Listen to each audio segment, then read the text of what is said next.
हम लोग स्टार्ट करेंगे क्वेश्चन नंबर 16 तक करवा दिया था मैंने। Question number 17। हाँ जी, ये सीबीएसई सैम्पल पेपर में से कर रहे हैं हम लोग। ठीक है, सीबीएसई सैम्पल पेपर। चलिए जी, इधर देखिए question number 17। Rusting a partner of a firm under dissolution was to get remuneration of 2% of the total assets realized other than cash। ध्यान से क्वेश्चन को समझना है। एक बात दिमाग में बैठा के रखनी है, अगर चैप्टर याद नहीं भी है तो इतना ध्यान देना कि याद आ जाए। मैं भी कोशिश करूंगा कि आपको सारी बातें याद आ जाएं, लापरवाही में मत करना बस। रेस्टिंग अ पार्टनर, ये पार्टनर्स का नाम है बेटा। और ये फर्म जो है वो डिसोल्यूशन प्रोसेस में चल रहा है, यानी बिजनेस बंद कर रहे हैं ये लोग। टू गेट रेमुनरेशन, तो रस्टिंग को हमने बोला यार ये बिजनेस के जो प्रोसेस हैं डिसॉल्व करने के, वो जिम्मेदारी आप ले लो, उसके बदले में हम आपको रेमुनरेशन देंगे 2% का टोटल एसेट्स पे देंगे। टोटल एसेट जो बिक के जितना पैसा आएगा उसका जो अमाउंट है उसका 2% हम आपको देंगे, अदर देन कैश। अब मान लीजिए हमारे पास पहले से कुछ कैश पड़ा हुआ है, ऐसा मान के चलिए कि भाई 10,000 का, जैसे इस क्वेश्चन ने बताया कि 8,000 का कैश पहले से है और बेच के कुछ पैसे और आए, तो ऐसा नहीं कि इस पे हम देंगे। जो सामान बिकने के बाद पैसा आया सिर्फ उसी पे कमीशन देंगे आपको, पहले से जो कैश पड़ा हुआ है उस पर कमीशन नहीं मिलेगा। तो यहाँ पे इन्होंने बताया कि जो कमीशन है वो हम आपको 2% देंगे, टोटल एसेट्स पे देंगे, उस एसेट्स पे देंगे जो रियलाइज होगा, यानी बेचने के बाद पैसे जिससे आएंगे। अदर देन कैश मतलब जो पहले से ऑलरेडी कैश है उसको आप नहीं देखेंगे, सारे एसेट जो बिक के पैसे आएंगे उसका लेंगे हम सर। और साथ में 10% और देंगे आपको, 10% देंगे उस अमाउंट का जो पार्टनर्स के हिस्से में आया है। एट द एंड पार्टनर्स को प्रॉफिट लॉसेस मिलता है, सारे एसेट्स लायबिलिटी चुकाने के बाद जो पैसा होता है किसको मिल जाता है, पार्टनर्स को मिलता है डिसोल्यूशन में। तो पार्टनर्स को जितना मिलेगा उसका भी हम आपको कितना परसेंट देंगे, 10% देंगे। तो पार्टनर्स को हमने इससे रस्टिंग से दो वादे किए। पहला वादा ये किया कि भाई रेमुनरेशन हम आपको 2% देंगे, वो 2% आप टोटल एसेट्स के सेल से देख लेना, और 10% हम देंगे और, लेकिन उस अमाउंट का देंगे जो आप पार्टनर्स को एट द एंड पे किया जाता है। यहाँ तक की इन्फॉर्मेशन थी। अब कहाँ, यहाँ तक क्वेश्चन के बारे में बताया, अब आगे देखो क्या कहते हैं। कहते जी जो एसेट्स है ना वो रियलाइज हुआ है 1,16,000 का। अब 1,16,000 का रियलाइज हुआ इंक्लूडिंग कैश 8,000 रुपये।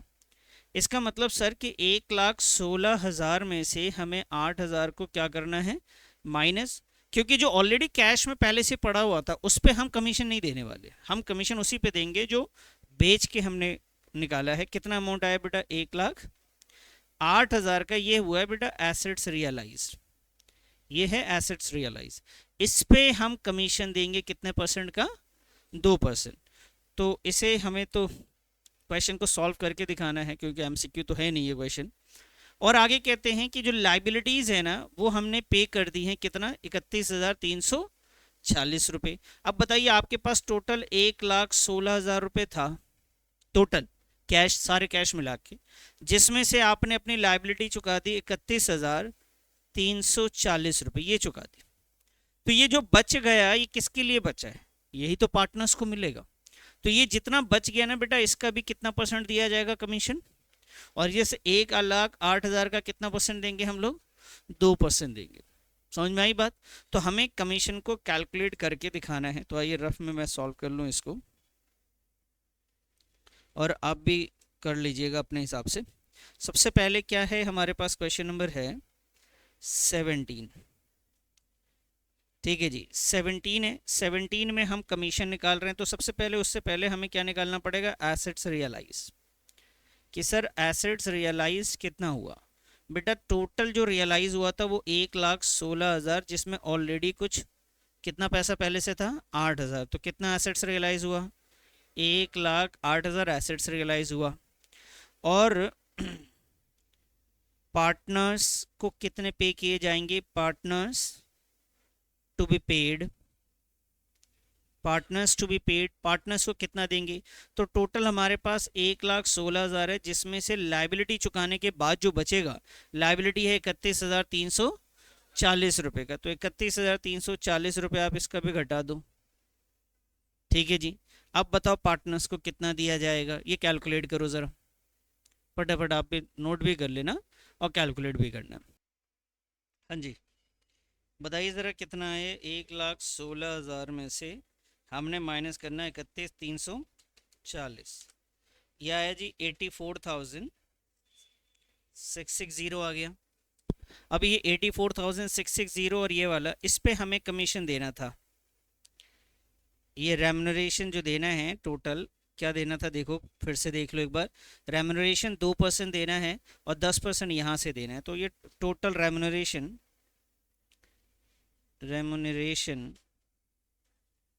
रेम्यूनरेशन टू पार्टनर्स का नाम है बेटा रस्टिंग। रेम्यूनरेशन टू रस्टिंग भाई 1,08,000 का 2% प्लस 84,660 का 10%। इसे सॉल्व कर लिया जाए सर।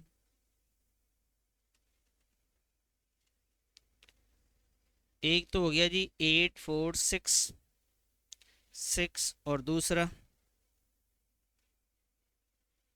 का 2%, यह है जी 2160, ये आया ना 2160। अब टोटल कर लो बेटा इसको, अब बताओ कितना दिया गया। तो 10,626 के बाद एक बार क्वेश्चन को फिर से पढ़ें। तो क्वेश्चन ने बोला जी कैलकुलेट रस्टिंग रेम्यूनरेशन, तो हमने तो रेम्यूनरेशन जो है रस्टिंग का निकाल लिया जी। उसके बाद आपसे क्वेश्चन कहता है show your working clearly, working भी दिखाइए, वो जी हमने सॉल्यूशन दिखा दिया ऑलरेडी कैसे कैसे हमने निकाला है। फिर क्वेश्चन कहते हैं also pass in necessary journal entries for remuneration. तो आपने डिसोल्यूशन के चैप्टर में पढ़ा था कि अगर किसी पार्टनर्स को कोई रेम्यूनरेशन दिया जाए, तो कभी भी पार्टनर्स को interest on capital, salary, commission, remuneration कुछ भी देते हैं ना बेटा, तो पार्टनर्स का कैपिटल बड़ा होता है, यानी कैपिटल को बढ़ाना है तो क्रेडिट करना पड़ेगा। ठीक है, और ये डिसोल्यूशन में ये हमारे लिए ना नुकसान की कैटेगरी में आता है। तो हम लोग इसकी एंट्री क्या लिखते हैं, realisation account debited to resting capital account, to resting capital account, ये इसकी जर्नल एंट्री होती है बेटा। इसको बस जब आपसे क्वेश्चन में पूछा गया है तो आप इसको फॉर्मेट में ही बना के करेंगे, इस बात का ध्यान रखना है आपने। ठीक है जी, अमाउंट कितना है 10626 और 10626, ये आपका है क्वेश्चन बेटा। बढ़िया क्वेश्चन है, इस टाइप के क्वेश्चन आपके वर्कबुक में नहीं है। आइए जी नेक्स्ट क्वेश्चन पे चलते हैं ज़रा। ये समझ में आ गया, एंट्री याद आ गया थोड़ा बहुत। चलिए अब आइए जी नेक्स्ट क्वेश्चन है, क्वेश्चन नंबर है हमारे पास 18। A, B and C were partners sharing profit loss in the ratio of 2:1। कह रहे A, B, C पार्टनर है, उनका ओल्ड प्रॉफिट शेयरिंग रेशियो 2:1 है। C डाइड ऑन 1 जुलाई 2023, तो 1 जुलाई 2023 में इसकी डेथ हो गई। On which date the capital of A, B and C, उस दिन इन तीनों का कैपिटल जो है सारे हिसाब किताब करने के बाद जो कैपिटल आ रहा है after all the necessary adjustments, capital stood 74,063 और 42,250 रेस्पेक्टिवली। ये तीनों पार्टनर्स के कैपिटल है, जिसमें से एक पार्टनर जिसका नाम है सी, उसकी डेथ हो गई, उसका कैपिटल इतना है। यहां तक कहानी समझ में आ गई आपको। आगे लिखा हुआ है कि ए और बी बिजनेस को कंटिन्यू कर रहे हैं, carry on the businesses for 6 month, 6 महीने तक इन्होंने बिजनेस को वैसे ही चलाया without settling the accounts of C. कह रहे बिना, सी की डेथ हो गई तो सी का हिसाब किताब उसको दे देना चाहिए था, उसको तय कर लेना चाहिए था, कम से कम उसके रिश्तेदार को बुलाते हो, बैठाते हो, बोलते भाई साहब इस सी का इतना पैसा बन रहा है आप ले लो। अगर आपके पास इतना पैसा नहीं है इस वक्त देने के लायक, तो आप बता दो कि हम 6 महीने बाद देंगे, उस पर हम आपको इतना इंटरेस्ट देंगे, उतना प्रॉफिट देंगे, क्योंकि आपका पैसा बिजनेस में है। लेकिन इन्होंने क्या करा, इन्होंने एक पाप ऐसा करा कि बिजनेस को कंटिन्यू करा, क्योंकि सी मर गया और उसके बाद ये चलाते गए, हिसाब किताब करा ही नहीं। और ये ऐसा नहीं करना, ये बिल्कुल गलत है, ऐसा नहीं कर सकते आप। ठीक है, आपको हिसाब किताब कर लेना चाहिए। तो ऐसी सिचुएशन में इन्होंने आपसे कहा कि during the period of 6 month, और ये 6 महीने जो बिजनेस इन्होंने चलाए, तो 1 जुलाई 2023 से लेकर उन्होंने जो प्रॉफिट कमाया है वो 20,500 रुपये कमाए हैं, earn using the firms property. Business से के इस्तेमाल से ये 20,500 रुपये आए। अब सी तो है नहीं। State which of the two option available under section 37 Indian partnership act 1932 should be exercise. अब आपको पता नहीं ये याद है कि नहीं है, डेथ में अंडर सेक्शन 37 मैंने पढ़ाया था आपको। मैं आपको डेथ का एक बार दिखाता हूँ। डेथ नहीं याद है तो कोई बात नहीं, याद आ जाएगा। सबसे लास्ट डे डेथ की क्लास में, आखिरी क्लास में यही डिस्कस किया हम लोगों ने। ये रहा सेक्शन 37 इंडियन पार्टनरशिप एक्ट 1932 क्या कहता है। ये कहता है कि अगर किसी पार्टनर्स की डेथ हो जाती है, उसके कुछ पैसे, ये पूरा का पूरा अमाउंट नहीं दिया गया, इफ फुल या फिर part of amount out going partner still remain, business में रह रहा है, उसको नहीं आपने दिया, तो उसके पास ना दो ऑप्शन है। पहला ऑप्शन ये है कि उसके बिजनेस में अगर पहले से डीड है कि अगर कोई पार्टनर नहीं देगा, अगर किसी पार्टनर्स की डेथ होने बाद अगर उसका सेटलमेंट ना किया जाए, और ये डीड में लिखा हुआ है कि सेटलमेंट नहीं किया तो उसको प्रॉफिट देना पड़ेगा, उसका इंटरेस्ट ऑन कैपिटल देना पड़ेगा, कुछ भी जो डीड है उसके हिसाब से क्वेश्चन चलेगा। लेकिन अगर डीड नहीं है तो उनके पास दो ऑप्शन है। अगर डीड नहीं है तो उसके पास दो ऑप्शन है। पहला ऑप्शन ये है कि अपने पैसे पे, जितना पैसा उसने इन्वेस्ट उसका बिजनेस में रह रहा था, उस पैसे पे वो कितना इंटरेस्ट मांग सकता है, 6%। अब वो नहीं मांग सकता, उसके एग्जीक्यूटिव्स मांगेंगे, उसके रिश्तेदार आके मांगेंगे 6% इंटरेस्ट दीजिए आप पर एनम। प्लस उसके बाद दूसरा ऑप्शन है, अगर 6% उसको इंटरेस्ट कम लग रहा है तो उन दिनों में जितना प्रॉफिट कमाया गया, वो 6 महीने में, साल भर में जितना भी प्रॉफिट कमाया गया, उस प्रॉफिट में जो उसका हिस्सा बन रहा है एज अ कैपिटल, कि मेरा इतना पैसा लगा हुआ था तो मेरा इतना प्रॉफिट बन रहा है तो मुझे आप वो दीजिए। तो ये दोनों में से कुछ भी वो चूज कर सकता है, या तो इंटरेस्ट वो ले ले 6%, या फिर क्या ले ले बेटा, वो प्रॉफिट ले ले। इंटरेस्ट कैसे लेगा, अपना जो भी उसका अमाउंट है। जैसे इस क्वेश्चन में जो उसका अमाउंट है आप ध्यान से देखेंगे 42,250 है, तो इस पे वो 6% लेगा बेटा। 6 महीने के बाद हिसाब हो रहा तो 6 महीने का 6% निकालेगा।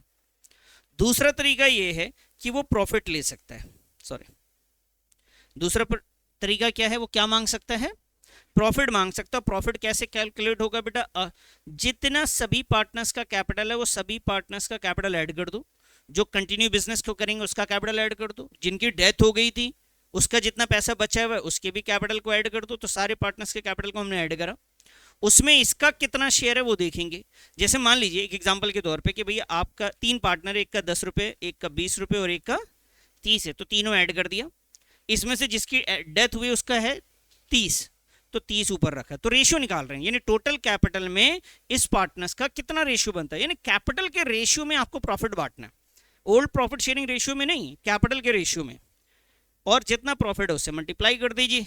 ये तरीका था सेक्शन 37 में। तो इन्होंने आपसे यही पूछा है कि भैया सेक्शन 37 इंडियन पार्टनरशिप एक्ट के हिसाब से कौन से दो ऑप्शन है। तो पहला ऑप्शन है वो इंटरेस्ट ऑन कैपिटल ले सकता है 6% पर एनम। दूसरा ऑप्शन है क्या ले सकता है, share of profit in capital ratio. समझ में आई बात, ये दो ऑप्शन है।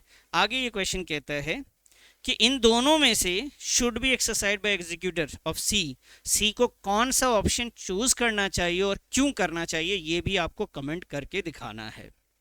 समझ में आई बात।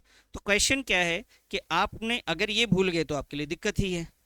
तो सबसे पहले कि सी के पास कितने ऑप्शन है बेटा, हमारे पास दो ऑप्शंस हैं। तो पहला ऑप्शन क्या है, इंटरेस्ट ऑन कैपिटल। तो हम आएंगे जी सबसे पहले यहाँ पे, as per section 37 Indian partnership act, C executor have two option. सही है सर, ये पॉइंट हमने लिखा और उसके बाद हम इसे सॉल्व करना स्टार्ट करेंगे सर। ठीक है, क्या जी पहला ऑप्शन क्या है बताओ, वो इंटरेस्ट ले सकते हैं। बोलो बेटा कितना percent interest on capital 6% of balance amount, जितना भी उसका बैलेंस अमाउंट है उस पे। तो इस हिसाब से इंटरेस्ट ऑन कैपिटल इस क्वेश्चन में जो कैपिटल था उसका वो था 42,250। 42,250 इंटू का कितना परसेंट, कितने दिन के बाद सेटलमेंट हो रहा है, 6 महीने। तो 6 महीने का आप ये सॉल्व करेंगे, जो वैल्यू आएगा वो लिखेंगे जी। ठीक है जी। दूसरा ऑप्शन उनके पास है प्रॉफिट शेयर। क्या ऑप्शन है सर? Profit share. अब प्रॉफिट शेयर का ऑप्शन मैंने आपसे क्या बताया था कि भाई उसके सारे पार्टनर्स का कैपिटल आप ऐड कर दीजिए।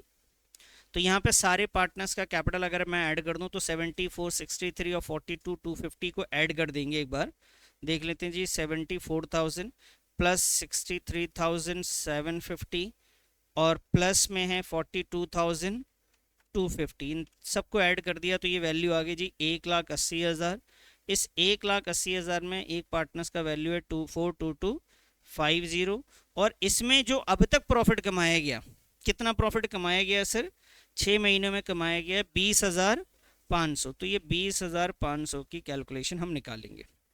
यह है जी 4250 अपॉन में है बेटा 1,80,000 इंटू का 25, ये वैल्यू आ रही है सर 4812, क्योंकि पॉइंट में आ रहा है वैल्यू, तो 4812। अब मुझे बताइए इसके पास दो ऑप्शन है, या तो ये प्रॉफिट ले ले, या तो ये प्रॉफिट ले ले, या फिर ये इंटरेस्ट ऑन कैपिटल। आपने निकाला कितना आ रहा था? ये 42250 इंटू का 6% इंटू का 6 अपॉन में 12, ये आ रहा है बेटा 1268 मान लीजिए इसको। बताइए इन दोनों में से कौन सा उसे चूज करना चाहिए? Profit shares. तो इन यहाँ पे सवाल आपसे ये पूछा गया था कि दो ऑप्शन बता दीजिए, वो दो ऑप्शन हमने बता दिए जी। उन दोनों ऑप्शन में से शुड बी एक्सरसाइज बाय सी, तो सी किसको एक्सरसाइज करना चाहिए? तो यहाँ पे लिख लीजिए सी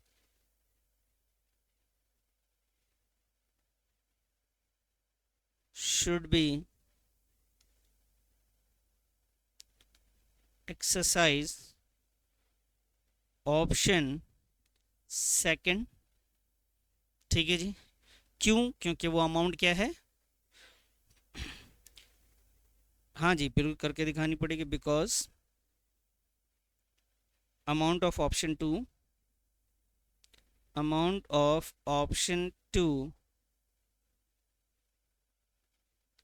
is more than ऑप्शन 1। तो कोई भी समझदार आदमी यही चुनेगा। समझ में आ गया आपको ये? तो थोड़ी सी चीज़ें याद आ गई आपको। ठीक है, देखो मैंने आपको पहले भी बताया कि जब सैम्पल पेपर आप सॉल्व करेंगे 1-2 पेपर तक तो ऐसा लगेगा कुछ पढ़ा ही नहीं पूरे साल, क्योंकि सब पढ़ी हुई चीज़ें सब भूल के बैठे हुए होंगे। मैं आपको सारे रेफरेंस पीछे से देते जाऊंगा। अगर डायरेक्ट कैलकुलेशन का क्वेश्चन होगा तो उसमें कुछ नहीं कर सकते, अदरवाइज हर चीज़ के वहाँ पे आपके पास कुछ ना कुछ रेफरेंस है। आइए जी इसी क्वेश्चन में क्वेश्चन नंबर 18, क्वेश्चन नंबर 18 में Amit and Kartik.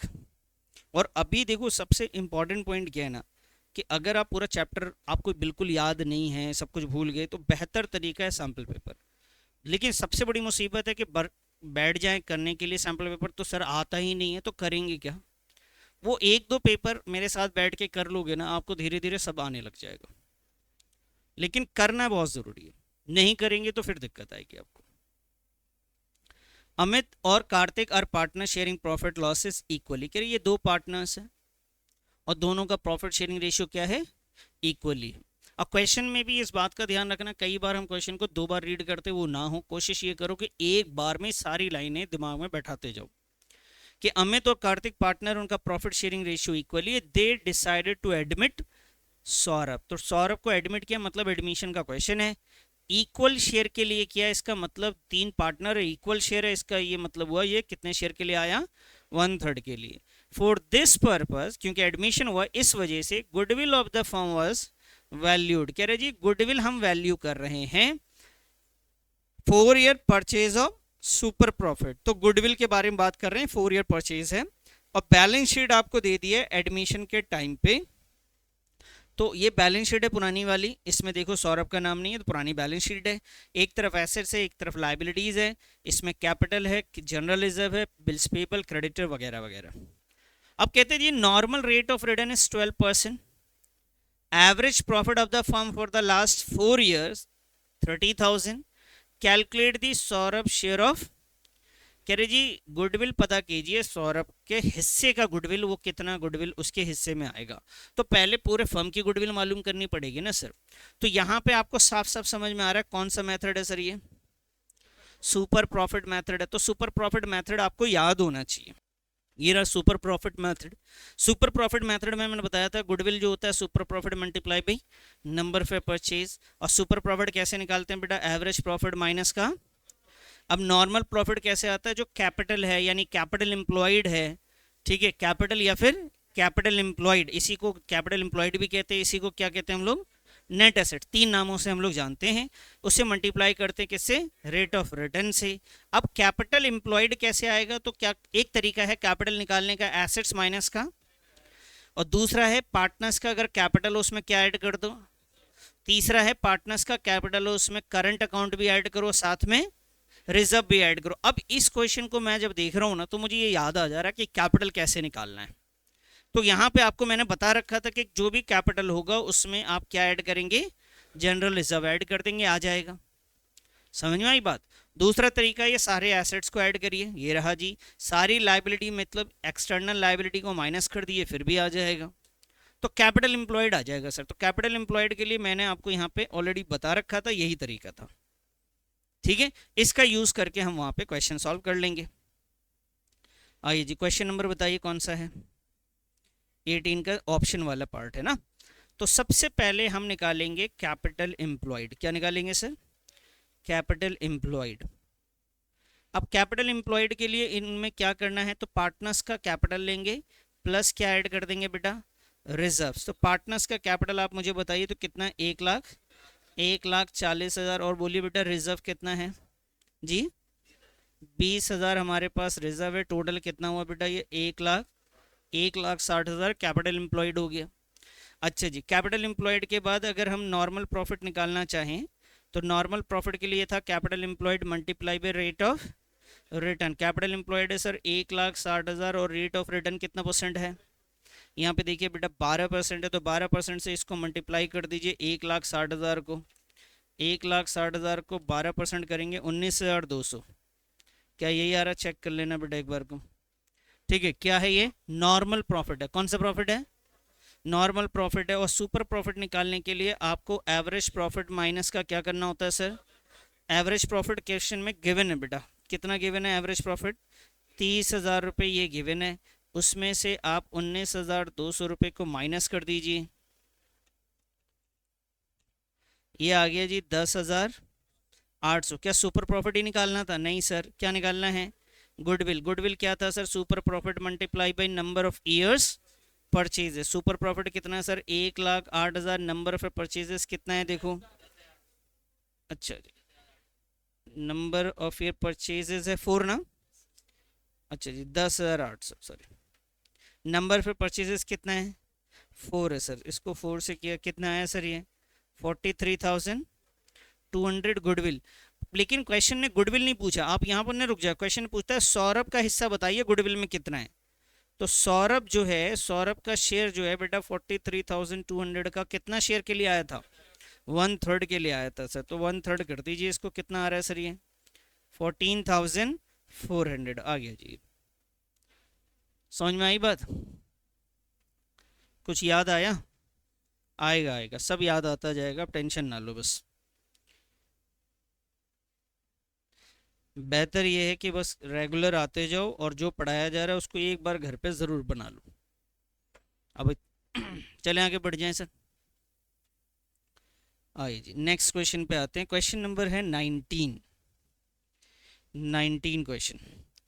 Question number 19 में लिखा हुआ है Buddha limited took over the assets of ₹40 lakh and liabilities of ₹6,50,000। कह रहे जी हमने एसेट्स खरीदा, साथ में लाइबिलिटी भी खरीद ली, किसकी खरीदी हमने, ऑफ गिनी लिमिटेड। हम हैं बुद्धा लिमिटेड और हमने किसकी खरीदी है, गिनी लिमिटेड। बताओ ये कौन से टॉपिक का क्वेश्चन है, बस इतना बता दो। अदर देन कैश है। अब इसमें हम उसके बदले में क्या दे रहे हैं उसे, 30,000 का डिबेंचर दे रहे हैं। देखो नंबर ऑफ डिबेंचर इसमें निकालना नहीं, ऑलरेडी गिवन है। 30,000 डिबेंचर दे रहे हैं, 8% वाला 100 रुपए का एक है, 10% के डिस्काउंट पे दे रहे हैं, लेकिन साथ में रिडीम किस पे कर रहे हैं आपको, 5% प्रीमियम। ये बात मैंने अदर देन कैश में ही बताया था कि अदर देन कैश के क्वेश्चन में ऐसी रिडीम्शन की भी लाइन जोड़ जा सकती है। किताब में एक भी क्वेश्चन ऐसा नहीं है, बुक में एक भी क्वेश्चन नहीं है जिसमें रिडम्शन की भी लाइन ऐड हो, लेकिन ये ऐड किया जा सकता था, तो वही करा इन्होंने। और साथ में हमने एक चेक भी दिया है, कितने का बेटा। अब आपसे कहते हैं कि सिंपल सा सर इसकी जर्नल एंट्रीज निकाल लो। तो पहले जर्नल एंट्री जितना आपको समझ में आता है उतना लिखेंगे। इसमें कंसिडरेशन की वैल्यू नहीं बताई, लेकिन पेमेंट की वैल्यू पूरी बता दी है। तो हमें पेमेंट से इसका पता करना पड़ेगा कंसिडरेशन कितना है। ठीक है जी। तो सबसे पहले हमने एसेट्स खरीदा। आइए जी यहाँ पे बेटा आपने एसेट्स खरीदा, क्वेश्चन नंबर है आपका 19। आपने एसेट्स खरीदा, नेम गिवन नहीं है बेटा, क्या लिखते हैं हम लोग इसमें, हम लोग लिखते हैं sundry assets account debited. Liability खरीदी तो क्या लिखेंगे सर, सन्ड्री लाइबिलिटी। ठीक है जी। और जिससे खरीदी उसका नाम दे रखा है सर, उसका नाम है गिनी, तो यहाँ लिखेंगे सर गिनी, गिनी लिमिटेड। और इसमें क्या है, कंसिडरेशन की वैल्यू दे नहीं रखी है तो बाद में देखेंगे, लेकिन एसेट्स की वैल्यू गिवन है। एसेट्स है 40 लाख का, लाइबिलिटी है 6,50,000 का। ये वैल्यू है बेटा 40 लाख रुपए का, और ये वैल्यू कितनी है, 6,50,000 रुपए की ये वैल्यू है। गिनी लिमिटेड का नहीं दे रखा है, हम चाहें तो डिफरेंस निकाल सकते हैं, लेकिन ऐसा तब करते हैं जब पेमेंट के बारे में कुछ पता नहीं होता। पेमेंट में बिल्कुल नंबर ऑफ डिवेंचर्स वगैरह निकाल के दिया है, तो पहले पेमेंट के बारे में बात करते हैं। तो नेक्स्ट एंट्री क्या होती है बेटा, ये गिनी जो है ना, इसे क्रेडिट है, तो आप क्या करेंगे, इसको डेबिट कर देंगे। तो यहाँ लिखेंगे sir Gini, Gini limited debited to, कितना परसेंट डिबेंचर दे रहे हैं सर हम, 8%। यहाँ लिखेंगे सर 8% डिबेंचर, इसको हम डिस्काउंट पे दे रहे हैं और साथ में प्रीमियम पे दे रहे हैं, प्रीमियम ऑन रिडेम्पशन ऑफ। तो बेटा जब प्रीमियम होता है तो ऊपर क्या आ जाता है, वेरी गुड, यहाँ आ जाता है बेटा loss on issue of debentures account debited. सही बात है। अब यहाँ से क्वेश्चन को हमें समझना है अच्छे से। आइए जी मैं इसको और ध्यान से समझाऊं। इधर देखो बेटा, यहाँ पे क्वेश्चन को अगर आप देखते हैं तो नंबर ऑफ डिबेंचर्स आपको ऑलरेडी गिवन है, कितना 30 और एक डिबेंचर कितने का है। तो बाबू यहाँ पे 30,000 इंटू का कितना लिखना होता है, 100। कितना हुआ ये हो गया जी 30 लाख। अब यहाँ पे भी है 30,000, प्रीमियम कितना परसेंट था ये देखो, 5% अगर प्रीमियम है तो वो फेस वैल्यू का है। फेस वैल्यू 100 था, तो ये कितना हुआ 5 रुपए। ये कितना है सर, 1.5 लाख। ठीक है जी। लॉस के बारे में अगर मैं बात करूं, यहाँ पे जो लॉस आता है, डिस्काउंट जो आता है या लॉस जो आता है, इधर देखो तो यहाँ पे डिस्काउंट कितना था, 10%, रिडीम कितना 5%। तो डिस्काउंट भी नुकसान है और रिडेम्पशन ऑन प्रीमियम भी क्या है, तो टोटल मिला के 15% का नुकसान हो रहा है ना सर। तो अगर मैं नुकसान की बात करूं तो ये वैल्यू हो रही है सर 30,000 इंटू का 15। सही बात है सर। और ये हो जा रहा है सर 4,50,000। अब टोटल करके डिफरेंस निकाल सकते हैं बेटा। क्रेडिट का टोटल कर लो पहले, ये है टोटल कर लो 31,50,000, उसमें से 4.5 लाख रुपए माइनस कर लो, 31,50,000 माइनस का 4.5 लाख, ये आया जी 27 लाख रुपए। तो ये वैल्यू आपकी आ गई जी यहाँ पे 27 लाख रुपए, और यही गिनी में आएगा यहाँ पे कितना बेटा, 27 लाख रुपए। अब आपको मुझे बताना है क्या डेबिट और क्रेडिट ये वाला इक्वल है क्या, ये 40 है, 27 और 6,50,000 है ना सर, 27 लाख प्लस 6,50,000, बताओ जी 33,50। तो डिफरेंस आ रहा है, ये तो किस में डिफरेंस है, डेबिट में क्रेडिट में, डेबिट में डिफरेंस है। सही से देखो क्या होता है बेटा, क्रेडिट में डिफरेंस आता है, जनरल रिजर्व नहीं, कैपिटल रिजर्व। कैपिटल रिजर्व कितना बेटा, कितना बोलो, 6,50,000 बोलो, 6,50,000। अच्छा, एक चेक भी तो था, वो कहाँ गया? बे यार तुम लोग भी सही टाइम पे बताया वैसे। खैर, 5 लाख रुपए का क्या था हमारा? चेक था। तो यहाँ पे चेक हमने नहीं लिखा बाबू, कुछ नहीं कुछ।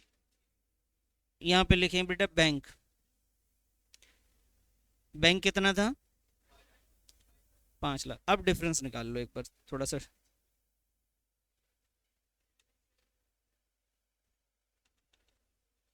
30 lakh plus 1.5 lakh plus 5 lakh minus का 4.5 लाख, 32 लाख। यहाँ आ गया जी 32 लाख।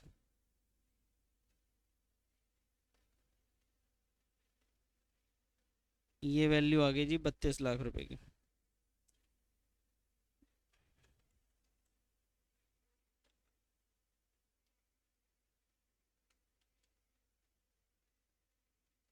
कितना है बेटा ये? अभी सही है? सही है बिल्कुल। चलो जी, समझ में आ गया ये। Question number 19।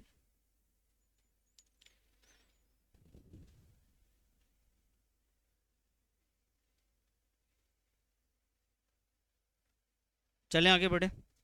19 के बाद आइए सर, 19 का सेकंड पार्ट बेटा, ये और वाला भी देख ले रहे हैं। और वाला क्वेश्चन आप ध्यान से समझिएगा क्या लिखा हुआ है। यहाँ लिखा हुआ है a company forfeited 8,000 shares of ₹10 each on which 8 called. कह रही जी 8,000 शेयर है, 10 रुपए वाले, 8 रुपए हमने कॉल्ड किया था इंक्लूडिंग प्रीमियम। ठीक है सर, इसका मतलब है कि 7+1 रहा होगा। 6 वॉज पेड, 6 रुपए उन्होंने दे दिए, इंक्लूडिंग प्रीमियम दिया है, तो इसका मतलब क्या है? 5+1। आउट ऑफ दिस 5,000 शेयर्स वर री इशूड, उसमें से कितने शेयर्स री इशू करे? 5,000 री इशू किए हैं at a maximum possible discount. कह रहे जितना मैक्सिमम पॉसिबल डिस्काउंट है उतना डिस्काउंट दे रहे हैं। अब कितना मैक्सिमम पॉसिबल है तो आपको पता होना चाहिए, जितना आप फोरफीड करते हैं उससे ज्यादा आप डिस्काउंट नहीं दे सकते। ठीक है, जैसे एग्जांपल के तौर पे कि भाई आपका ना 10 रुपए का एक शेयर है, किसी बंदे ने 3 रुपए दे दिए और 7 रुपए उसने, और आपने फोरफीड कर लिया। दोबारा इसे आप जब रीइशू करोगे तो बताओ डिस्काउंट कितना दोगे उसे? 3 रुपए मैक्सिमम डिस्काउंट दे सकते हो। तो इस क्वेश्चन में भी आपको मैक्सिमम डिस्काउंट ढूंढना है। सबसे पहले तो मुझे बताइए जी, मैक्सिमम डिस्काउंट आपका इस क्वेश्चन में क्या दिख रहा है आपको? बोलिए सर। देखिए, आपने मांगा था 7+1, ठीक है जी, उसने दिया कितना? 5+1। तो फोरफिट कितना करोगे? 5 रुपए या 1 रुपए?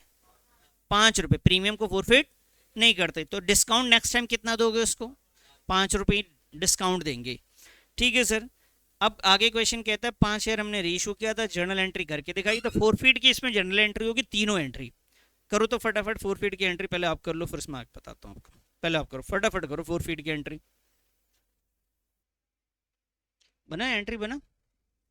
देखो एंट्री अमाउंट अमाउंट लिखने की कोशिश करो, वहाँ पे प्रॉब्लम आएगी कुछ, उसके बाद मुझे समझाने में आपको ज़्यादा बेहतर लगेगा।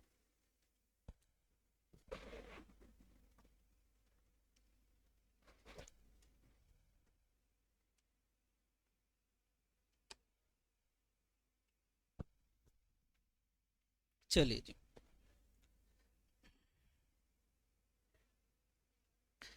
तो सबसे पहले इसमें अगर मैं फोरफीट की एंट्री करूं तो हम लोग करते हैं बेटा शेयर्स कैपिटल अकाउंट डेबिट में, और यहाँ लिखते हैं the to share forfeited account to calls in arrear. बेटा आपको तो बहुत लिख लिख के प्रैक्टिस करनी चाहिए, क्योंकि एग्जाम में अगर एस एफ ऐसे करके लिखोगे तो वो तो काट देंगे। मैं तो कर ले रहा हूँ।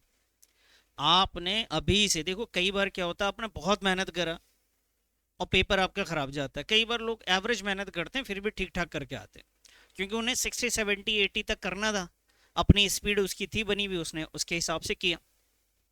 अभी जो है ना, आपको सारी चीज़ों पे काम करना पड़ेगा और हर चीज़ पे स्पीड बढ़ानी पड़ेगी। आपके नरेशन भी आपको इस वक्त लिखना पड़ेगा कि नरेशन के साथ साथ मेरी स्पीड बनी रहे। फॉर्मेट लाइन खींच के बनाना पड़ेगा। आप सोचेंगे डायरेक्टली कर लेते हो एग्जाम में कर लूंगा, नहीं होगा, वहां पे इतनी गलतियां होंगी आपसे आप सोच नहीं सकते। अभी से ये आदत डालना, लेकिन स्पीड में। अगर आपको लग रहा है दो चार जनरल एंट्री है तो लाइन के लिए स्केल का यूज ना करें, सीधी लाइन पकड़ के खींच दें उसे। और अगर आपको लगता है कि नहीं ये सीधी नहीं आ सकती तो फिर स्केल यूज करिए, लेकिन अभी से करना पड़ेगा। उसमें क्या कि कम एफर्ट, मतलब अभी से प्रिपेयर करा तो एग्जाम में वही चीज आपका अच्छा चला जाएगा। तो shares capital account debit to share forfeited account debit, share forfeited to calls in arrears. इसके बाद बेटा एक एंट्री होती थी री इशू करने की एंट्री होती है, तो वो होता है बेटा बैंक अकाउंट डेबिटेड। और अगर आपने डिस्काउंट पे इशू किया है तो share forfeited account debited to share capital account, ये एंट्री होती है सर। ठीक है जी, ये दो एंट्री। उसके बाद अगर मैं तीसरी एंट्री पे आ जाऊं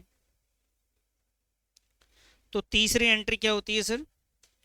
share forfeited account debited to capital reserve account. ठीक है जी, ये एंट्रीज होती है। अब क्वेश्चन ने क्या करा है कमाल, उसने आपसे बताया 8000 शेयर्स फोरफीट किए थे। आइए जी, 8000 शेयर्स को फोरफीट किया था तो हम यहाँ लिख लेते हैं जी 8000 shares. Called up value question में दिया हुआ है, कॉल्ड अप है 8 रुपीज कॉल्ड अप। बताओ इंक्लूडिंग प्रीमियम लेते हैं कॉल्ड अप में या नहीं लेते? एक्सक्लूडिंग प्रीमियम लेते हैं कॉल्ड अप में। तो एक्सक्लूडिंग जब प्रीमियम लेंगे तो बेटा यहाँ पे कितना आएगा? 7 आ जाएगा। ठीक है जी, फोरफीटेड में 8000 इनटू का रिसीव्ड जितना मिला है हमें, इंक्लूडिंग प्रीमियम नहीं लेते, इसमें भी क्या लेते हैं? Excluding premium. तो यहाँ पे भी हम क्या लेंगे? 5। तो डिफरेंस आ गया सर हमारे पास 8000 इंटू का 2, तो ये हो गया जी 56,000, ये 40,000 और ये 16,000। अब आते हैं, इन्होंने बताया कि इसमें से 5,000 शेयर्स को हमने री इशू करा है। कितने को? 5,000 शेयर्स को हमने री इशू करा। डिस्काउंट हमने दिया था मैक्सिमम, मैक्सिमम डिस्काउंट उतना दे सकते हैं जितना आपने फोरफीड किया था, तो 5 रुपए का आप डिस्काउंट दे देंगे। 10 रुपए का एक शेयर था, यानी 5 का आपने बेचा है। और ये भी आया जी 5,000 इनटू का 10। कॉल्ड वैल्यू तो दे ही रखा है, हाँ जी ठीक है। 5000 शेयर्स हमने रीइशू किया। पेड अप वैल्यू के बारे में कुछ नहीं कह रहे, तो पेड अप हमेशा किसके बराबर मानते हैं? Equal to face value. तो हमने फेस वैल्यू के बराबर मान लिया इसे सर। तो ये भी आ गया जी आपका कितना आया? 25,000। ये भी हो गया जी 25,000 और ये आ गया जी आपका 50,000। अब डिफरेंस आता है कैपिटल रिजर्व निकालने का तरीका। तो कैपिटल रिजर्व में बताया था री इशू शेयर्स, क्या लिखते हैं पहले? री इशू शेयर्स प्रॉफिट माइनस, तो ये मैक्सिमम प्रॉफिट 5 का, बताओ नुकसान कितने का? 5 का। तो नो प्रॉफिट नो लॉस। हुआ नहीं ना भाई, आपने 5 रुपए तक कमाया तो 5 का डिस्काउंट दे दिया, तो प्रॉफिट लॉस कैसे होगा सर? तो यहाँ पे तो आपकी वैल्यू आ रही है सर नील, कुछ भी नहीं आई। क्लियर है जी, समझ में आ गया ये? कोई दिक्कत तो नहीं? आइए सर नेक्स्ट क्वेश्चन। और ये देखो 3 नंबर में जो क्वेश्चन है वो फिर भी थोड़े बहुत समझ में आते हैं। एमसीक्यू की क्वेश्चन जो है वो ज्यादा घुमा रहे हैं, उसमें ज्यादा मेहनत है। ये 3 नंबर लग रहा है कि वर्थ इट है कि हाँ भाई 3 नंबर का है क्वेश्चन, 3-4 वाले सही मिलेंगे आपको। आइए जी क्वेश्चन नंबर 22। एक और कॉन्सेप्ट जो बहुत इंपॉर्टेंट था वो हमें इससे याद आ जाएगा, एक बार रीड कर लीजिए इसको फटाफट। और अगर आता हो एक आध एंट्री तो आप कोशिश करके देखें। चलिए जी, कोशिश कर लिया आपने। बैट कैट रेड 3 पार्टनर्स है, 1 partner sharing profit loss in the ratio 5:3:2। ये इनका प्रॉफिट शेयरिंग रेशियो बेटा। कैट रिटायर्ड हो रहा है on the date they were balance investment. इनके बैलेंस शीट में एक इन्वेस्टमेंट है 4 लाख रुपए का और साथ में इन्वेस्टमेंट फ्लक्चुएशन रिजर्व भी है बेटा 1 लाख रुपए का, was appearing in the balance sheet. कहती है आपको जर्नल एंट्री करके दिखानी है। ठीक है, अगर इन्वेस्टमेंट फ्लक्चुएशन रिजर्व जो है, pass the entries for investment fluctuation reserve in the following cases, अगर मार्केट की वैल्यू चेंज हो जाए तो। अब मेरी बात को यहाँ समझें, और भूल गए होंगे मुझे मालूम है, तो आप बिल्कुल इत्मीनान से इसको सीखिए कि अब नहीं भूलना सर। अब भूलोगे भी तो आगे के सैंपल पेपर में दोबारा आएगा, फिर याद होगा होगा लेकिन। आइए वापस से देखो बेटा, आपके पास पहले से बैलेंस शीट में इन्वेस्टमेंट कितना? 4 लाख। मार्केट वैल्यू इन्वेस्टमेंट का कितना? तो 80,000 रुपए बढ़ गए ना। तो 80, अगर इन्वेस्टमेंट पहले से बढ़ गया इन्वेस्टमेंट फ्लक्चुएशन रिजर्व तो हमने इसलिए बना रखा है कि अगर कोई नुकसान होगा तो वो खड़ा है हमारे लिए। इन्वेस्टमेंट फ्लक्चुएशन रिजर्व नुकसान में काम आता है बेटा।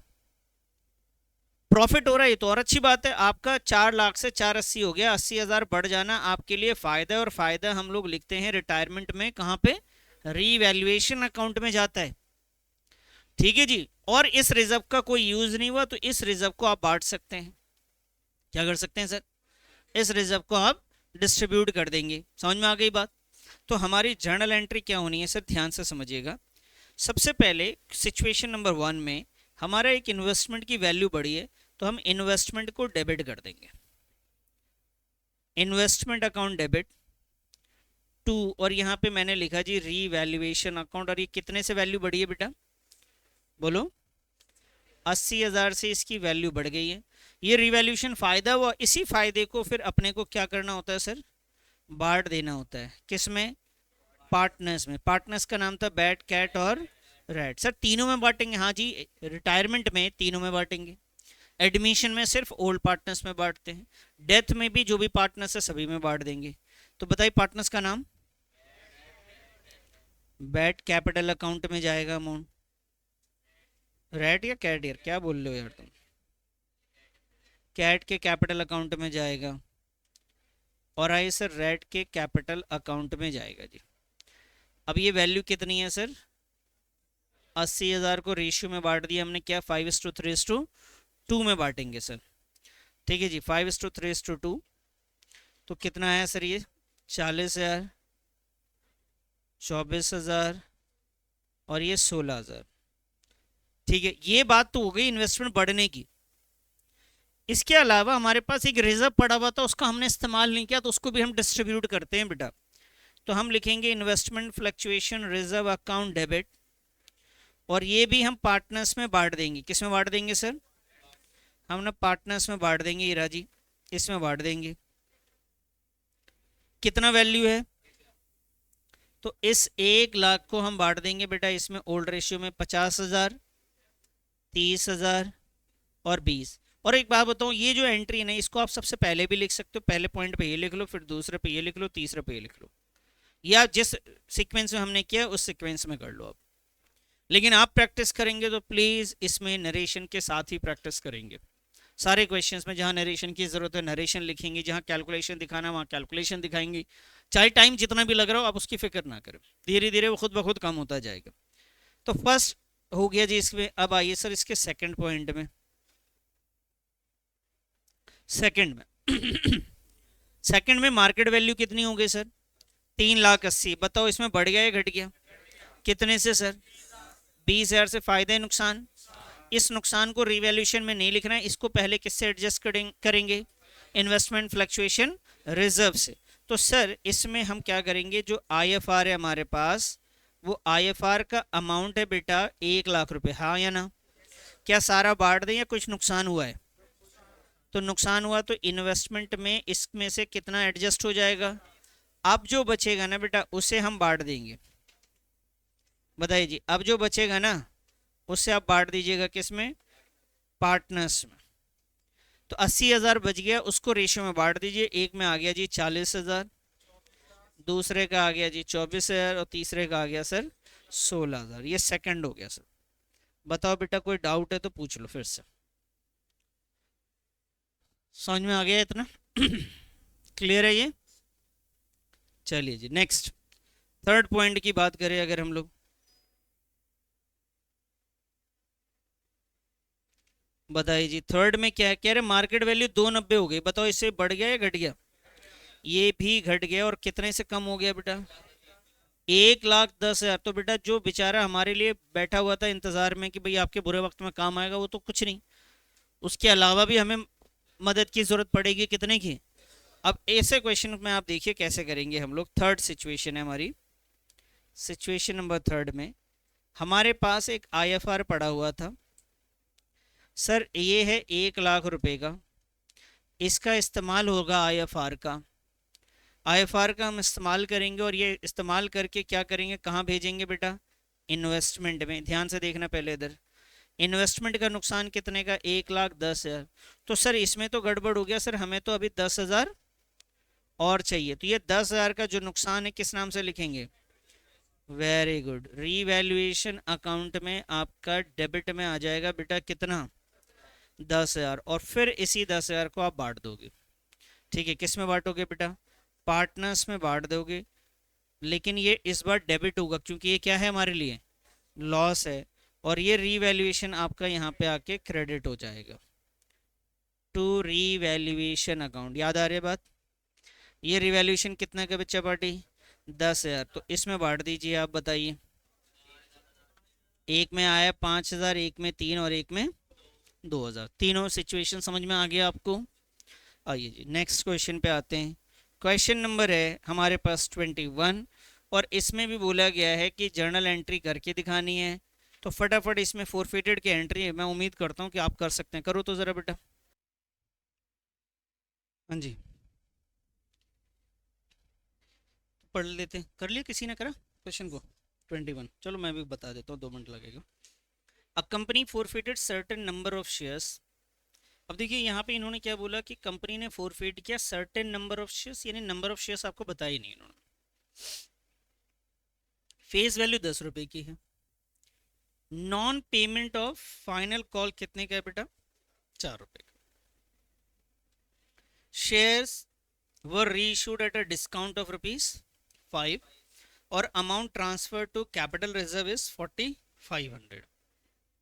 कहती जी जर्नल एंट्री करो और साथ में एक शेयर फोरफिटेड का अकाउंट भी बना देना। तो हमने अभी किया था इस टाइप की एंट्री कहीं पे, मैं उसी को ले लेता हूँ। ये किया था ना हमने फोरफिट का, ये वैल्यू हटा देता हूँ बस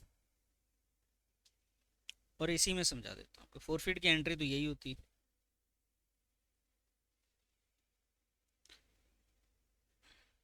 अब ये हमारी जर्नल एंट्री, इसमें इन्होंने क्या किया, हमें एक तो कैपिटल रिजर्व में कितना ट्रांसफर होगा ये पहले से दे दिया है। तो बेटा ये 4,500 है, ये हमें मिल चुका है। फिर इन्होंने बताया कितने नंबर ऑफ शेयर्स को हमने रीइशू किया, ऐसा कोई जिक्र इन्होंने नहीं किया कितने नंबर ऑफ शेयर्स को किया, कितना फोरफिट किया ये भी नहीं बताया। बस कह रहे जी फाइनल कॉल 4 रुपए का नहीं मिला था। बेटा अगर फाइनल कॉल नहीं मिला है किसी को, इसका मतलब कॉल्ड अप तो पूरा हुआ होगा। भाई फाइनल नहीं मिला, इसका मतलब कॉल्ड अप क्या है? पूरा का पूरा 10 है। फिर इसी में इन्होंने बताया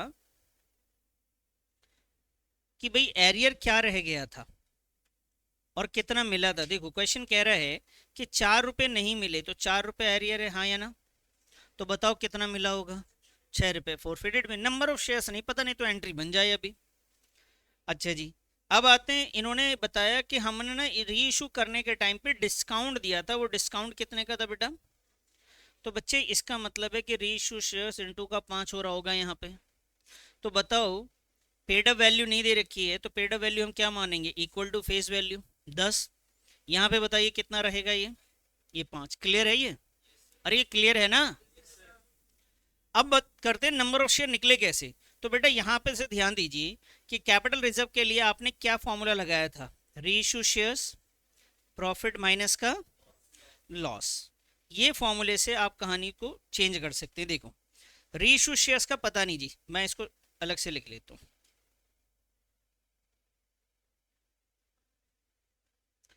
देखो साहब, reissue shares profit minus loss is equal to capital reserve होता है, हाँ या ना? कैपिटल रिजर्व कितना? 4,500। बताओ बेटा प्रॉफिट लॉस को चेक करके बताओ, प्रॉफिट है क्या? कितना? कहाँ है? नहीं, हाँ छोड़ दो, बताओ कहाँ है कि नहीं है? प्रॉफिट कितना है? 6 रुपए। लॉस कितना? भाई ये जो फोरफिटेड में आता है प्रॉफिट, ये क्या है? अगली बार तो कुछ और बोलेगा ना, मैं बोलूंगा कितना तो बोलियो आत्मा, तो ये वो भी बोल देगा, कुछ भी बोलेगा कुछ भी। अब बताओ प्रॉफिट कितना और लॉस 5 और रीइश्यू शेयर्स पता नहीं सर। तो ये वैल्यू कितनी आ गई सर? 1। रीइश्यू शेयर्स इंटू का 1 इज इक्वल टू का 4,500। तो रीइश्यू शेयर्स बोलो कितना आया? 4,500। तो बच्चे पार्टी यही रीइश्यू शेयर्स तो होगा यहाँ पे 4,500, यहाँ पे भी क्या है 4,500, यहाँ पे भी क्या लिखेंगे जी 4,500। और फोरफिट भी वही हुआ होगा। कैसे सर? इन्होंने क्या बताया आपको, यहाँ पे लैंग्वेज को समझने की कोशिश करेंगे क्योंकि अलग भी हो सकता है, लेकिन यहाँ देखिए लिखा हुआ दीज शेयर्स वर रीइश्यूड। किसकी बात हो रही है? जो फोरफीट हुआ उसी शेयर्स को हमने क्या करा है, री इशू कर दिया। तो फोरफीट करने वाले को ही हमने री इशू किया। तो यहाँ पे भी आ गया वैल्यू बेटा 4500 से, ये भी 4500 से, और ये भी आ गया जी 4500 से। समझ में आ गया आपको? कहीं कोई दिक्कत तो नहीं? इजी क्वेश्चन है, लेकिन तभी है जब आपने इस टॉपिक के अच्छे से प्रैक्टिस कर रखी है। चलिए नेक्स्ट क्वेश्चन नंबर 21 हमने कर लिया।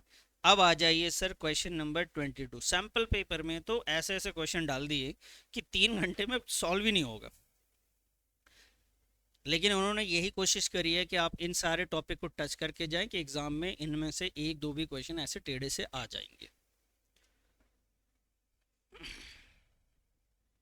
एक्स वाई एंड जेड, ध्यान से पढ़ेंगे बेटा 21।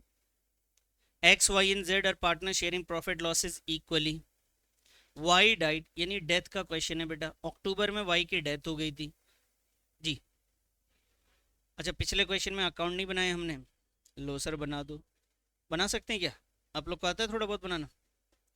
ये वर्किंग भी दिखानी पड़ेगी बेटा आपको। देखो जी, फोर फीचर का अकाउंट कैसे बनाएंगे।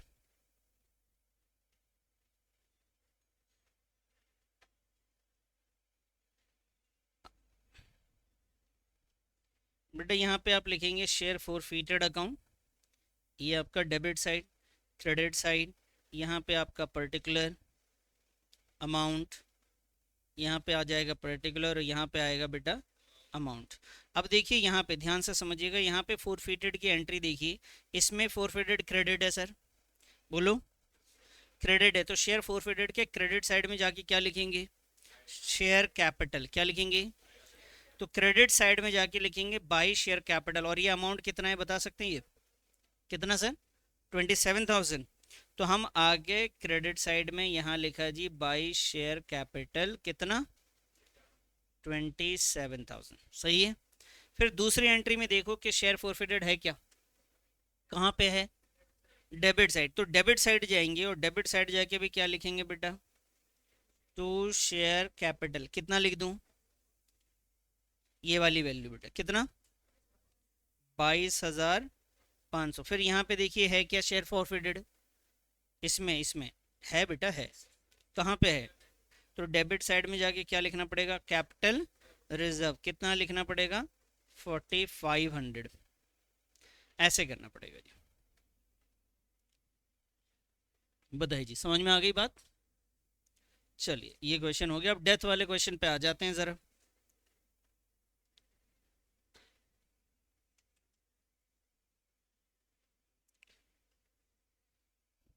क्वेश्चन नंबर 22, 4 मार्क्स का क्वेश्चन है सर ये। X Y and Z were partners sharing profit losses equally. Y died on 1st October 2023 and total amount transferred to Y's executor account. कह रही जी Y की death हो गई और टोटल अमाउंट जो है एग्जीक्यूटर में हमने ट्रांसफर कर दिया 1,56,000 रुपए का। भाई डेथ हो जाता है तो जो भी पार्टनर्स का 15,60,000 का जो भी डेथ के बाद जो भी वैल्यू है वो एग्जीक्यूटर में ट्रांसफर कर दिया। Y executor were being paid, और हमने एग्जीक्यूटर को उसी वक्त 3,60,000 रुपए दे दिए। भाई 15,60,000 में से 3,60,000 दे चुके हैं, तो कितना बच गया सर? तो 12 लाख रुपए बच गए। बैलेंस को हम पे करेंगे 4 इक्वल क्वार्टर में, 4 बार में पे करेंगे सर। तो ये आया 3 लाख। क्वार्टरली पे करेंगे मतलब हर 3-3 महीने पे करेंगे जाकर। समझ में आ गई बात? कहते जी जब पेमेंट करेंगे तो टुगेदर विद इंटरेस्ट के साथ करेंगे। Pass entries till the payment of first 2 instalment, कि भाई आपको एंट्री करके दिखानी है फर्स्ट 2 इंस्टॉलमेंट की, कि 2 बार इंस्टॉलमेंट की आप एंट्री करिए। बेटा हम एंट्री भी करेंगे और अकाउंट भी बनाएंगे, क्योंकि एग्जाम में अकाउंट बनाना भी आ सकता है एग्जीक्यूटर का। यहाँ एंट्री बोल रहे हैं और पूछ लेंगे एग्जीक्यूटर का अकाउंट बनाना, तो दोनों एक साथ सीख लेते हैं हम लोग कैसे होगा। ठीक है साहब। सबसे पहले इसमें एंट्री किस किस बात की होगी पहले समझो। देखो जब डेथ हो जाता है तो जो भी अमाउंट बन के आया एग्जीक्यूटर का, वो अमाउंट को हम कैपिटल अकाउंट से उठा के एग्जीक्यूटर अकाउंट में ट्रांसफर करते हैं। तो पहली एंट्री जो हमारी है बच्चे, 1 अक्टूबर की बात कर रहा हूं मैं, ध्यान से समझिएगा। ये हमारा साल है 1 अक्टूबर 2023 में डेथ हुई है। यहाँ पे वैल्यू 15 लाख था, कैपिटल में कितना था 15 लाख, उसे कहाँ ट्रांसफर किया गया, एग्जीक्यूटर में ट्रांसफर किया गया, सॉरी 15,60,000 एग्जीक्यूटर में ट्रांसफर किया। फिर इसको हमने पे किया कितना, 360, बचा कितना 12 लाख। तो बेटा ट्रांसफर करने की एक एंट्री होगी, एक पेमेंट करने की होगी, बैलेंस बच गया उसकी कोई एंट्री नहीं। फिर हम इसे क्वार्टरली हमने वादा किया था पे करेंगे आपको, तो क्वार्टरली बोले तो साल में कितनी बार पेमेंट होती है सर, 4 बार। इसका मतलब 3-3 महीने के गैप में पेमेंट होना है। तो अक्टूबर से लेके 3 महीने जोड़ लीजिए, तो अक्टूबर पूरा, क्योंकि 1 तारीख को डेथ हुई तो पूरा 1 अक्टूबर, फिर नवंबर, फिर पूरा दिसंबर। तो अक्टूबर, नवंबर और दिसंबर किस डेट पे 3 महीने पूरे हो जाएंगे, 31 दिसंबर 2023 में ही पूरे हो जाएंगे। इस दिन वो हमसे क्या मांगने आएगा, अपना इंस्टॉलमेंट। भाई 12 लाख को हमने वादा किया था 4 बार में आपको देंगे, तो इसका मतलब एक बार में कितना देंगे। तो वो कह रहे हैं आपसे कि आप हमें इस डेट पे 3 लाख रुपए दीजिए, प्लस हमें क्या देंगे, इंटरेस्ट भी दीजिए। समझ में आई बात, हम इंटरेस्ट भी देंगे सर। उसके बाद दोबारा से फिर 1 महीने, 2 महीने और फिर से 3 महीने आगे चलेगा। तो ये हो गया जी जनवरी, ये कौन सा है फरवरी, और ये हो गया जी आपका, तो 31 मार्च को दोबारा पेमेंट होगा सर। इस दिन पे भी हम उसको कितना पैसे देने वाले हैं, प्लस क्या देंगे। अब मुझे बताओ ये यहाँ पे जो इंटरेस्ट देंगे वो कितने वैल्यू पे कैलकुलेट करेंगे बोलो बेटा। यहाँ पे 12 लाख रुपए यहाँ से रहा ना बेटा अमाउंट, तो 12 लाख पे इंटरेस्ट कैलकुलेट होगा। फिर 12 में से कितना दे दिया, कितना बच गया, तो यहां से यहां तक जो चलेगा वो 9 लाख पे इंटरेस्ट कैलकुलेट होगा। कितने पे, 9 लाख रुपए पे इंटरेस्ट कैलकुलेट करेंगे यहाँ पे। तो हमें एंट्री कितनी सारी हो रही है, देखो सर यहाँ 2 एंट्री शुरुआत में, एक एंट्री इसकी हो रही है 3 लाख की पेमेंट की, इंटरेस्ट को ड्यू करने की और पेमेंट की, तो 2 एंट्री इधर भी होगी, फिर 2 एंट्री यहाँ पे भी करेंगे। आइए जी समझाता हूँ मैं आपको। सबसे पहले इस क्वेश्चन में आपको डेट की जरूरत है, 1 अक्टूबर 2023। आप ये मत सोचो कि आप सॉल्व करने बैठो, मैं ही कर रहा हूँ, सीख रहे हो आप, पेपर सॉल्व नहीं कर रहे, हम सीख रहे हैं इस चीज को।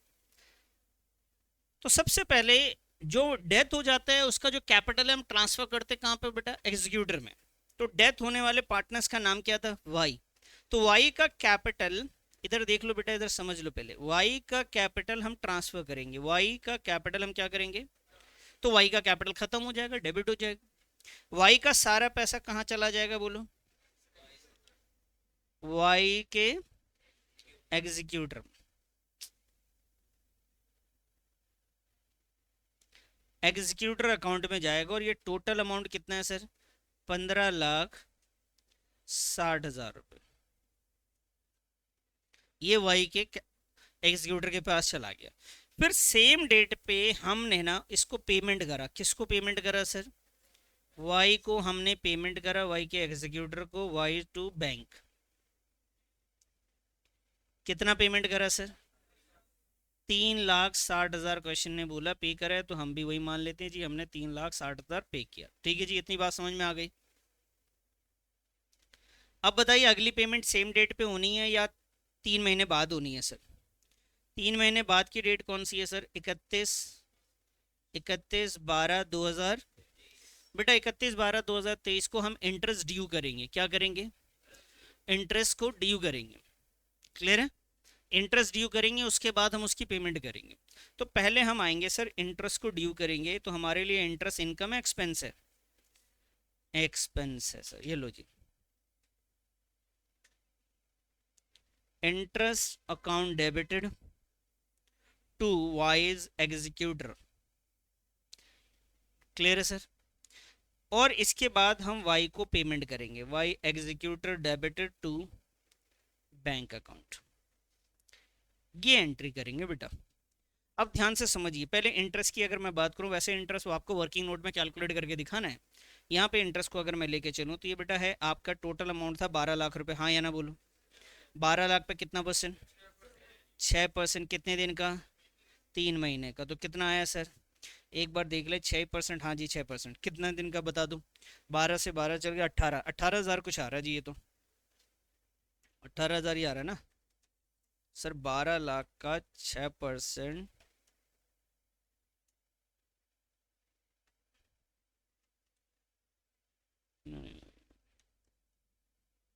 18,000 आ रहा है सर, ये पक्का आ रहा है ना? देख लो सर, चेक करना बहुत ज़रूरी है। अब उसको हम पेमेंट क्या करेंगे, उसको दो, एक तो इंस्टॉलमेंट के पैसे देने थे, हाँ सही है। तो एक तो इंस्टॉलमेंट के पैसे देने थे, प्लस क्या देंगे सर हम उसे, ये 18,000 रुपये और देंगे। तो इंस्टॉलमेंट का अमाउंट कितना था? 3 लाख, प्लस 18,000 कितना हुआ बेटा ये? 3,18,000 रुपये, ये हम उसको टोटल पेमेंट करने वाले हैं। ये एक बार की एंट्री होगी। अगली बार हम जर्नल एंट्री जब करेंगे बेटा, यही जर्नल एंट्री फिर से होनी है, यही जर्नल एंट्री होनी है, बस अमाउंट चेंज हो जाना है और डेट चेंज हो जाएगा। अब नेक्स्ट एंट्री कब की होगी जी? 31 मार्च 2024 में। इंटरेस्ट फिर से देंगे, लेकिन इस बार 12 पे नहीं देंगे सर, कितने पे देंगे? इस बार 9 लाख पे देंगे जी। कितने पे देंगे? क्योंकि 3 लाख ऑलरेडी मैंने पे कर दिया था, तो अब 9 लाख का आपको निकालना है सर 6%।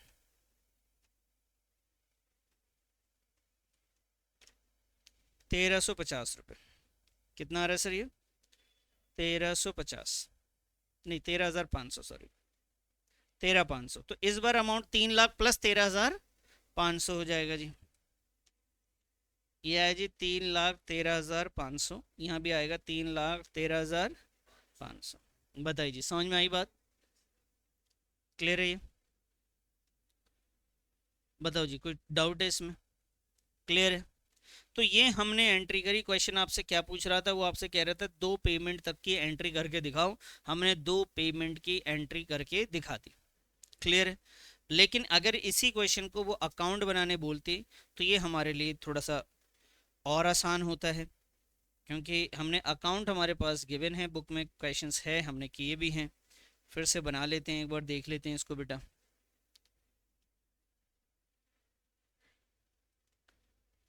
बनाई फॉर्मेट मेरे साथ साथ अकाउंट का।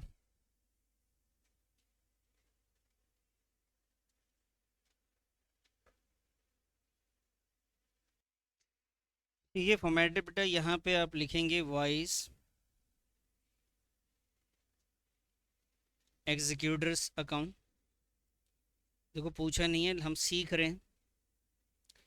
तो यहाँ पे हम लिखते थे बेटा डेट, यहाँ पे आएगा बच्चा पर्टिकुलर,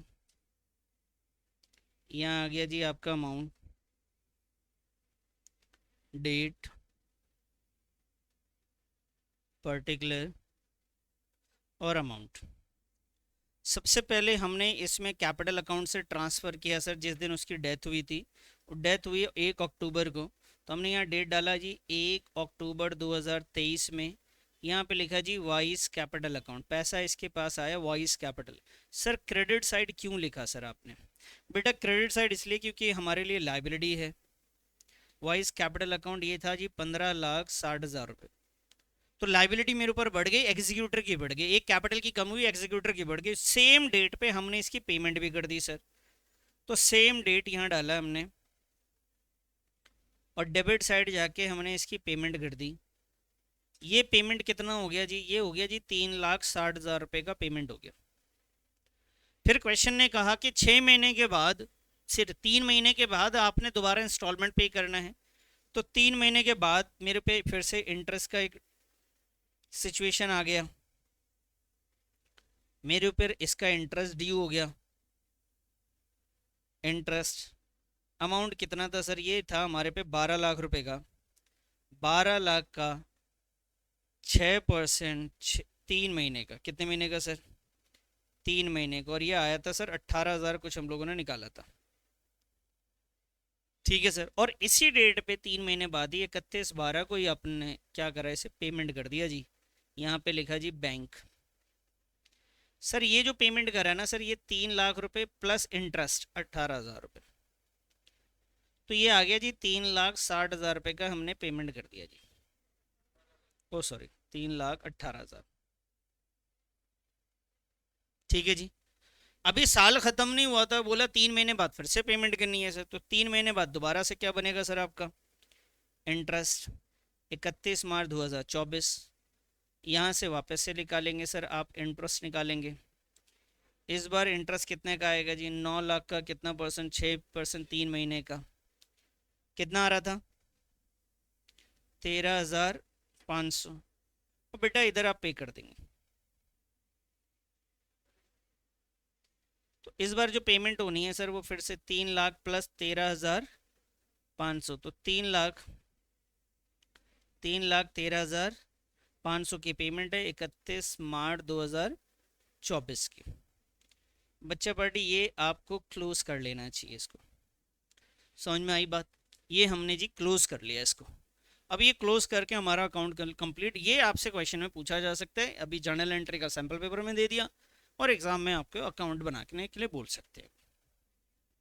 ठीक है, आगे के सैंपल पेपर में अगर हम देखेंगे तो अब इसको बैलेंस करेंगे, टोटल वोटल करेंगे, तो जाहिर सी बात अभी मेरे पे कर्ज तो सारा गया नहीं बेटा, तो मेरे पे बैलेंस सीडी आ जाएगा जी। तो दो दो करके 3-3 लाख रुपए पेमेंट करें तो अभी भी कितना बच रहा है उसका? 6 लाख रुपए बच रहा होगा, बैलेंस सीडी वही आएगा 31 मार्च को। इधर का टोटल कर लेंगे सर, 15,60,000 प्लस 18,000 प्लस 13,500, 13,500, यह आया जी 15,91,500, 15,91,500। ये हो गया जी वाइज एग्जीक्यूटर अकाउंट। ठीक है जी, तो दोनों में से कोई एक ही आएगा, दोनों एक साथ नहीं बोलेंगे आपको।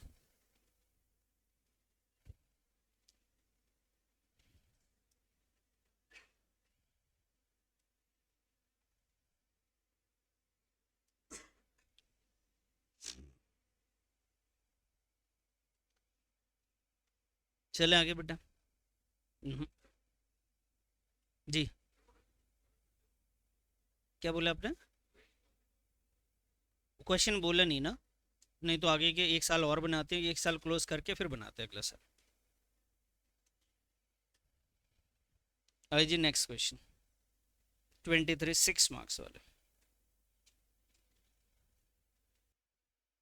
देखो एक तो जो सैम्पल पेपर मैं करवा रहा हूँ अभी सीबीएसई वाला है, इसके बाद हम लोग और बनाते जाएंगे। अगर आपने बना रखा है उसके बावजूद भी क्लास आना, कुछ समझदार, बहुत ज़्यादा समझदार बच्चे क्लास नहीं आ रहे, उसके साथ तो ये इशू है कि वो सीबीएसई जिनका कुछ अलग स्टेट में थे, वो बिहार वाले बिहार चले गए, कुछ लोग यूपी से दे रहे थे सीबीएसई, वो वहाँ चले गए। किसी का ये है कि उनका प्रैक्टिकल एग्ज़ाम चल रहा है, वो दिल्ली के दूसरे कोने में उन्होंने नॉन अटेंडिंग ले रखा था।